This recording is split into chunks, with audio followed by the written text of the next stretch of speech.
everyone, I'm Hayley from Cosy Owl, and today I'm going to show you how to use our brand new SoyaLuna Pillar Wax. SoyaLuna Wax is made by candle makers for candle makers. It has a 0 to low frosting in appearance. It dries with a lovely, smooth, creamy finish and has a great hot and cold scent throw. Now, our SoyaLuna Pillar Wax, as you can see here, is suitable to use for making wax melts or pillar candles. Today I'm going to show you how to use it for wax melt making using our lovely floral mould ready for the spring-summer season. For this project you'll need 115 grams of SoyaLuna Pillar Wax, a wax melt flower mould, 6 grams of fragrance oil of your choice. We have chosen peony petals, gold satin mica powder, yellow Velcro dye, a jug, weighing scales, a thermometer, a spoon, a heat source such as a hob, and a bain-marie or double boiler to melt your wax in.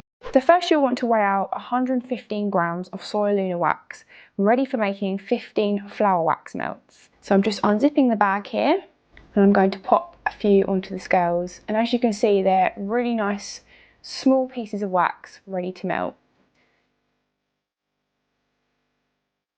Now you can pour the wax into a bain-marie or double boiler and gently heat the wax up to 85 degrees to ensure it's fully melted. You'll be able to tell once it is fully melted by seeing it going clear and smooth in appearance. Stir the wax to ensure an even spread of heat and try not to heat it above 90 degrees, as this could damage the natural wax. You can keep an eye on the temperature by using a thermometer and just making sure it doesn't get too hot. Next you'll want to weigh out your fragrance oil. So we've chosen peony petals, which smells amazing, so lovely and floral. I'm weighing out 6 grams of fragrance oil here, which works out at around 6% fragrance load for your wax melts.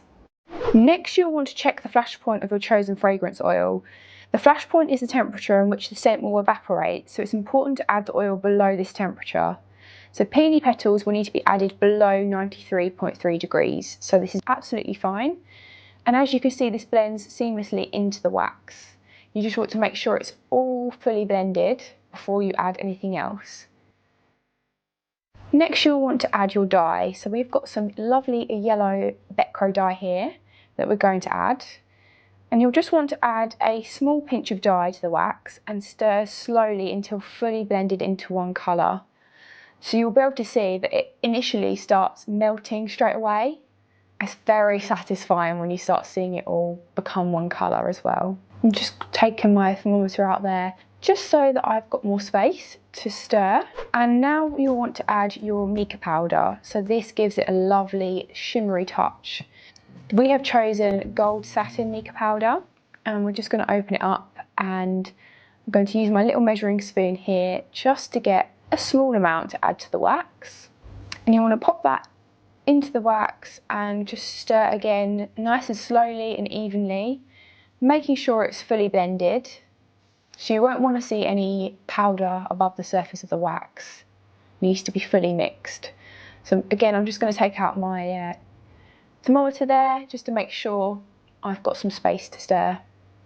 And I'm just tipping bain-marie there just to make sure it's all fully mixed in. Now I'm just going to heat my mould up slightly. So I'm using a heat gun here.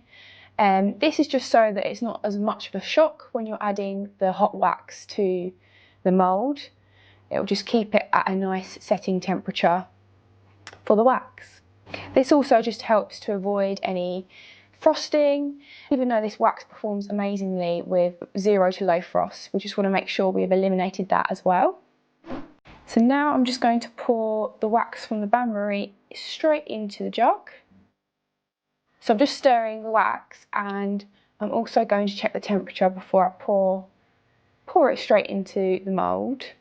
So as you can see, around 65 to 75 degrees is a great temperature to pour the wax into your mould. This depends on your fragrance oil flash point and what your mould is made from. So I'm just going to slowly pour this straight into the moulds. And it's so shimmery, the effect is amazing.